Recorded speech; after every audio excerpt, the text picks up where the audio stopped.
الانتخابات على الابواب، وكلنا عندنا امل ان بلدنا هتكون افضل واحسن، ونتمنى النجاح دايما للاكفأ. وعشان كده احنا نزلنا نعرف من الناس هم عايزين ايه من نواب اسماعيليه. انتظروني.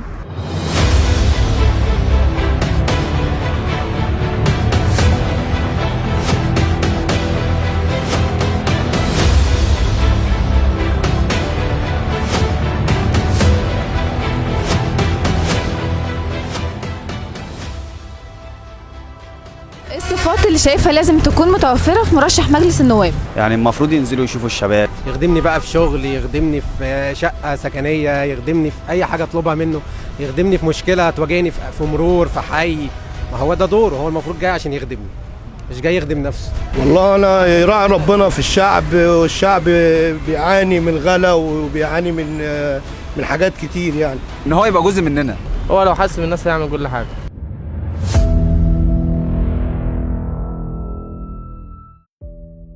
في البداية نحب نعرف مين هو أسامة العدوي. أنا أسامة العدوي، السن 46 سنة، صاحب شركة توكيلات تجارية، شاب اسماعيلاوي،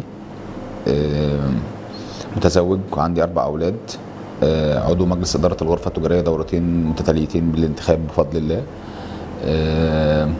عضو مجلس إدارة جمعية أبناء أسيوط للتنمية الاجتماعية وسكرتير الجمعية. مقر العمل بتاعي وسكني والمقابر بتاعت العيلة كلها في محافظة اسماعيلية. مكتب العمل بتاعي أو المقر الانتخابي ملاصقين لبعض، فمش بعيد عن الناس خالص. مكاني معلوم لكل محافظة اسماعيلية، لأن في تواصل سابق ما بين الناس.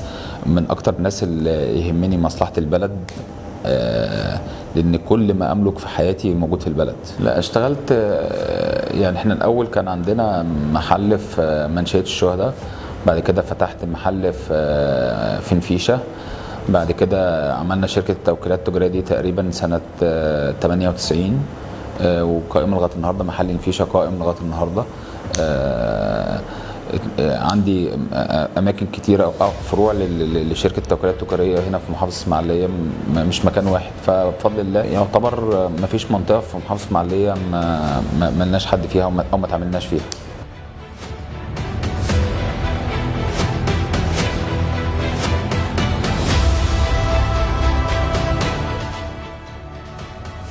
لو قابلت نائب ايه هي الأسئلة اللي هتوجهها له وايه الطلب اللي هتطلبه منه؟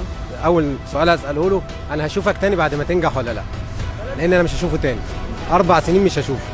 هل النهارده أنا صوتي هيفرق مع الناس مع النائب ده ولا لا؟ هل النائب ده هيفيدني بعد كده ولا لا؟ هو النائب أولا لازم يبقى فاهم هو إيه شغلانته، إيه هو داخل مجلس النواب ليه؟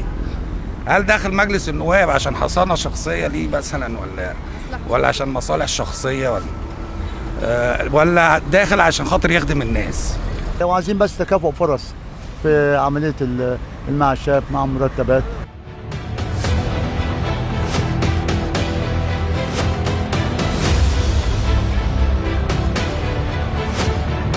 هي المشكلة الأساسية إن الشباب فعلا عنده عزوف عن نزول المشاركة في الانتخابات. النقطة المهمة هو لا، انزل وشارك ايا كان، هتدي لمين صوتك، عبر عن رأيك عشان ما يجيش على حد على غير رغبتك. لما تبقى نائب، احنا بنعاني من الموضوع ده في حاجات كتير قوي، سواء شفتها في الغرفة سواء شفتها في مواقف حياتية قديمة، ان مفيش تواصل بين الجهات وبعضها. لكن لو في نائب او في ناشط في المحافظة بيوصل بعض الجهات، ان كل جهه بتتكلم في حاجه تانية. انا في مشكله، دي هيئه السكك الحديديه، دي هيئه طرق وكباري، المصلحه العامه تقتضي ان هم يتعاونوا مع بعض.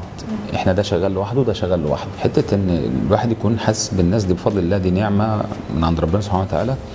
وبدعي ان انا الموضوع ده عندي موجود. انا متواصل مع الناس جدا، ليا اهلي واصحابي وجيراني في كل، ما فيش متهيألي شارع في محافظه اسماعيليه ماليش حد فيه، عميل بيشتغل معايا، فحاسب الناس كويس قوي.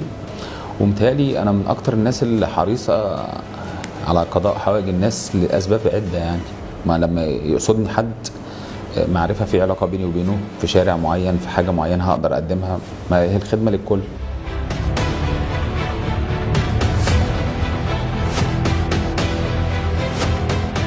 رسالة لأهلي شعب الإسماعيلية، احنا بدأنا مع بعض من سنين كتير، في العمل العام، وان شاء الله مكملين سواء حالفنا الحظ او لا، لان احنا مش داخلين لمنصب معين ولا لمرحله معينه. ان شاء الله مكملين مع بعض على طول. انا بشكرهم على المشاعر الجميله اللي بشوفها في عيون الناس. مكالمه من حد بيأيد بتسعدني جدا، واتمنى ربنا يولي من يصلح.